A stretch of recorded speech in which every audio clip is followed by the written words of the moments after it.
Hi hello friends, welcome back to my YouTube channel. ಹೇಗಿದ್ದಾರೆ ಎಲ್ಲರೂ? I hope ಎಲ್ಲರೂ ಕೂಡ ಚೆನ್ನಾಗಿದ್ದೀರಾ ಅಂತ ಅಂದ್ಕೊಳ್ತಾ ಇವತ್ತಿನ ವಿಡಿಯೋನ ಶುರು ಮಾಡ್ತಾ ಇದ್ದೀನಿ. ಇವತ್ತಿನ ವಿಡಿಯೋ ತಮಗೇನಾದ್ರು ಸ್ವಲ್ಪ ಆದರೂ ಇಷ್ಟ ಆದರೆ ಪ್ಲೀಸ್ ವಿಡಿಯೋಗೆ ಲೈಕ್ ಮಾಡಿ, ಶೇರ್ ಮಾಡಿ, ಕಮೆಂಟ್ ಮಾಡಿ. ಹಾಗೆ ತಪ್ಪದೇ ನಮ್ಮ ಯೂಟ್ಯೂಬ್ ಚಾನಲ್ನ ಸಬ್ಸ್ಕ್ರೈಬ್ ಮಾಡಿಕೊಂಡು ಸಪೋರ್ಟ್ ಮಾಡೋದನ್ನು ಮರಿಬೇಡಿ ಸ್ನೇಹಿತರೆ. ಬನ್ನಿ ಹಾಗಾದರೆ ಇವತ್ತಿನ ಈ ಒಂದು ವಿಡಿಯೋನ ಶುರು ಮಾಡೋಣ. ಅನುಭವದ ಮಾತು. ಯಾವುದು ಯಾರಿಗೆ ಯಾವಾಗ ಸೇರಬೇಕೆಂದು ವಿಧಿಲಿಖಿತವಾಗಿರುತ್ತದೆಯೋ ಆವಾಗ ತಡವಾದರೂ ಸಹ ಅವರಿಗೆ ಸೇರುತ್ತದೆ. ಅದು ವ್ಯಕ್ತಿಯಾದರೂ ಸರಿ, ವಸ್ತು ಆದರೂ ಸರಿ.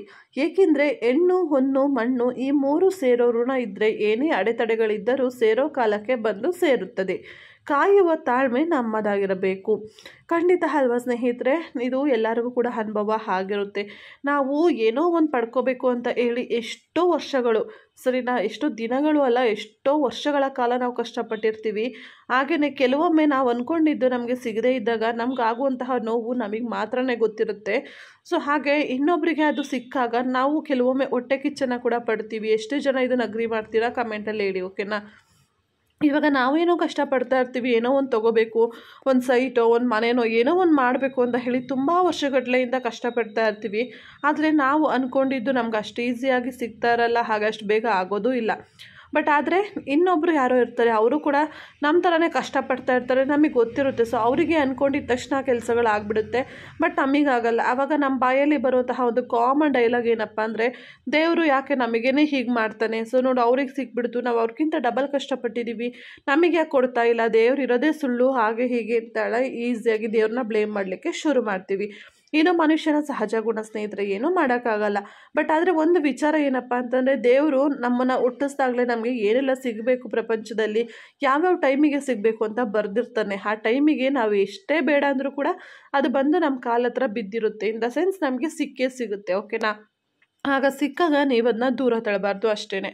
ಸೊ ಅದು ಎಷ್ಟೋ ವರ್ಷಗಳಿಂದ ಕಷ್ಟಪಟ್ಟು ಸಿಕ್ಕಾಗ ಅಯ್ಯೋ ಇವಾಗೇನು ನೀಡಿಲ್ಲ ಬಿಡು ಅಂತ ಹೇಳಿ ತುಂಬ ಜನ ನೆಗ್ಲೆಕ್ಟ್ ಮಾಡಿರೋರು ಕೂಡ ಇರ್ತಾರೆ. ಬಟ್ ಆಮೇಲೆ ಅದರಿಂದ ಸಫರ್ ಪಡ್ತಾರೆ. ಹಾಗಾಗಿ ನಮಗೆ ದೇವ್ರು ಯಾವ ಟೈಮಲ್ಲಿ ಏನು ಕೊಡಬೇಕಂತ ಇರ್ತಾನೆ ಅದನ್ನು ಕೊಡ್ತಾನೆ. ಅದನ್ನು ನಾವು ಕೂಡ ಅಕ್ಸೆಪ್ಟ್ ಮಾಡಿಕೊಂಡು ಜೀವನನ ಮುಂದುವರ್ಸ್ಕೊಂಡು ಹೋಗ್ಬೇಕೇ ಹೊರತು ಕಣ್ಮುಂದೆ ಬರುವಂತಹ ಅವಕಾಶಗಳನ್ನು ಕೈ ಚೆಲ್ಲಿ ಕೂರಬಾರ್ದು ಸ್ನೇಹಿತರೆ. ಕೂತಾಗ ಏನಾಗುತ್ತೆ ಅಂದರೆ, ಮುಂದೆ ನೀವು ಲೈಫ್ ಲಾಂಗ್ ಎಷ್ಟೇ ಕಷ್ಟಪಟ್ಟರೂ ಕೂಡ ಆ ಚಿಕ್ಕ ಪುಟ್ಟ ವಿಚಾರಗಳು ಹಾಗೆ ಚಿಕ್ಕ ಪುಟ್ಟ ವಸ್ತುಗಳು ಕೂಡ ನಿಮ್ಮಿಂದ ದೂರ ಉಳಿಯುತ್ತೆ.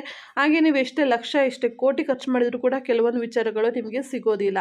ತುಂಬ ಸಲ ಇದು ಜಮೀನು ವಿಷಯಗಳಲ್ಲಿ ಅಂದರೆ ಮಣ್ಣಿನ ವಿಚಾರಗಳಲ್ಲಿ ತುಂಬಾ ಸಲ ನಡೆಯುತ್ತೆ ಸ್ನೇಹಿತರೆ. ಹಾಗೆ ಫಿನಾನ್ಷಿಯಲ್ ವಿಷಯದಲ್ಲಾಗಬಹುದು, ನಮ್ಗೆ ಯಾವ ಟೈಮಲ್ಲಿ ಏನು ಸಿಗಬೇಕಂತ ಇರುತ್ತೆ ಅದು ಸಿಕ್ಕೇ ಸಿಗುತ್ತೆ.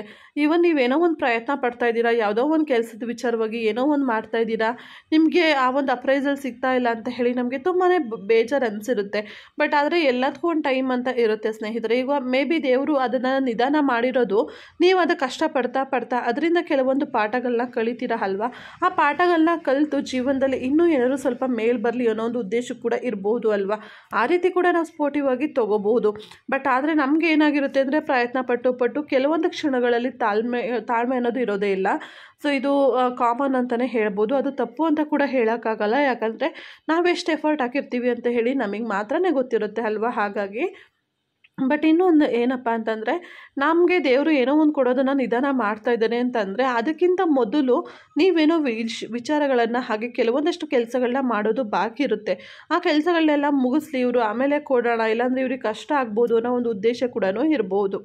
ಇವಾಗ ತುಂಬ ಜನಕ್ಕೆ ಮಕ್ಕಳಾಗೋದು ಕೂಡ ಡಿಲೇ ಇರುತ್ತೆ. ಸಮ್ಟೈಮ್ಸ್ ಮದುವೆಯಾಗಿ ಎಷ್ಟೋ ವರ್ಷ ಆದಮೇಲೆ ಮಗು ಆಗುತ್ತೆ. ಸೊ ಮೇ ಬಿ ದೇವರು ಇವಾಗ ಫಿನಾನ್ಷಿಯಲಿ ಅವರು ಫಿಟ್ ಆಗಲಿ, ಅಥವಾ ಫಿನಾನ್ಷಿಯಲಿ ಗಂಡ ಹೆಂಡತಿ ಇಬ್ಬರೂ ಕೂಡ ಫಿಟ್ ಆಗಿರಬೇಕು, ಒಬ್ರನ್ನೊಬ್ರು ಅರ್ಥ ಮಾಡ್ಕೊಳ್ಳಿ ಅಂತ ಹೇಳಿ ಅದನ್ನು ಡಿಲೇ ಆಗಿರ್ಬೋದು ಅಲ್ವಾ? ಯಾಕಂದರೆ ಪ್ರೆಸೆಂಟ್ ಸಿಚುವೇಷನ್ನಲ್ಲಿ ಮಗು ಅನ್ನೋದು ತುಂಬಾ ಇಂಪಾರ್ಟೆಂಟ್ ಮ್ಯಾಟರ್. ಹಾಗೆ ಅದು ಪ್ರಾಬ್ಲಮ್ ಆಗ್ತಿರೋದು ಕೂಡ ಇವಾಗ ಕಾಮನ್ ಅಂತಲೇ ಹೇಳ್ಬೋದು. ಹಾಗಾಗಿ ಈ ಒಂದು ಎಕ್ಸಾಂಪಲನ್ನು ಜಸ್ಟ್ ನಿಮಗೆ ಹೇಳಿದ್ದೀನಿ ಅಷ್ಟೇ ಸ್ನೇಹಿತರೆ.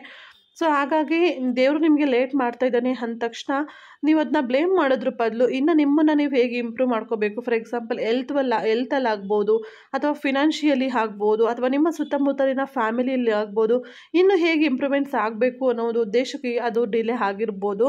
ಬಟ್ ಫೈನಲಿ ಇಷ್ಟೇ ಸ್ನೇಹಿತರೆ, ನಿಮಗೆ ಸಿಗಬೇಕು ಅಂತಿರುವಂತಹ ವಸ್ತು ಆಗ್ಬೋದು, ವಿಚಾರಗಳಾಗ್ಬೋದು, ಯಾವತ್ತಿದ್ರೂ ಬಂದು ನಿಮ್ಮನ್ನು ತಲುಪುತ್ತೆ. ಬಟ್ ಅದಕ್ಕೆ ನಿರ್ದಿಷ್ಟವಾದ ಸಮಯ ಅನ್ನೋದಿರುತ್ತೆ. ಆ ಸಮಯ ಬರೋವರೆಗೂ ನಾವು ಕಾಯಬೇಕು ಅಷ್ಟೇ. ಸೊ ಇಷ್ಟು ಹೇಳ್ತಾ ಇವತ್ತಿನ ವಿಡಿಯೋನ ಇಲ್ಲಿಗೆ ಮುಗಿಸ್ತಾ ಇದ್ದೀನಿ. ಐ ಹೋಪ್ ಇವತ್ತಿನ ವಿಡಿಯೋ ತಮ್ಮೆಲ್ಲರಿಗೂ ಇಷ್ಟ ಆಗಿರ್ಬೋದು ಅಂದ್ಕೊಳ್ತೀನಿ.